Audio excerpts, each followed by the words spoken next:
An emotional trip to tour war memorials in D.C. for Honor Flight Southern Nevada veterans always begins with a patriotic presentation of colors. And we always do our opening ceremony for the flight at the World War II Memorial to honor why Honor Flight exists. We started because of our World War II veterans and being able to honor them.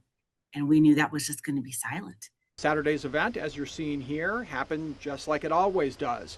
But that's only because of the Washington D.C. Dunbar High School JROTC. The Joint Service Color Guard was not available to post colors on Saturday because of the government shutdown. So the Dunbar High group filled in at the last minute.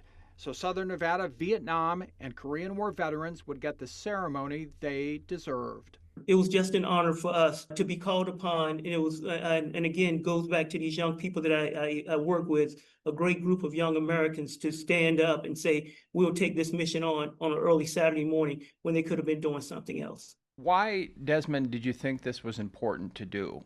I thought it was important because it was a good way to give back to our community, giving back to the veterans who served us and made our lives better by fighting for us. I just felt like just honored, really. Like that's my initial feeling for it. They've served more than I've been alive, and like to wake up early in the morning, to provide a couple hours for a color guard, to make them feel special, to make them feel wanted. That's the least I can do. This wasn't the first time the Dunbar High JROTC answered the call and filled in during the shutdown. Veterans, and salute.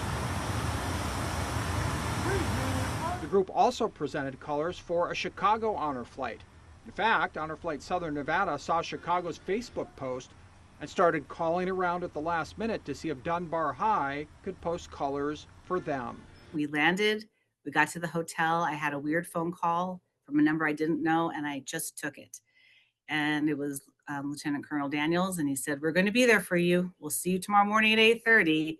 And literally, I jumped up in the middle of the hotel lobby. Part of the U.S. Army JROTC creed is to always practice good citizenship and patriotism. On Saturday, Dunbar High did that with pride and grace. It's such an honor. I felt honored that they came to us and they chose us to do the color guard for them. Just being there, breathing the same air as those veterans from various wars, may be proud to be an American citizen. They behaved exceptionally and they rose to the occasion, and they didn't even know it. They may not understand it now, but what they're doing just matters so much. Sir, do you plan to do any more honor flights since the government shutdown is still going on? When called upon, we will be there to support.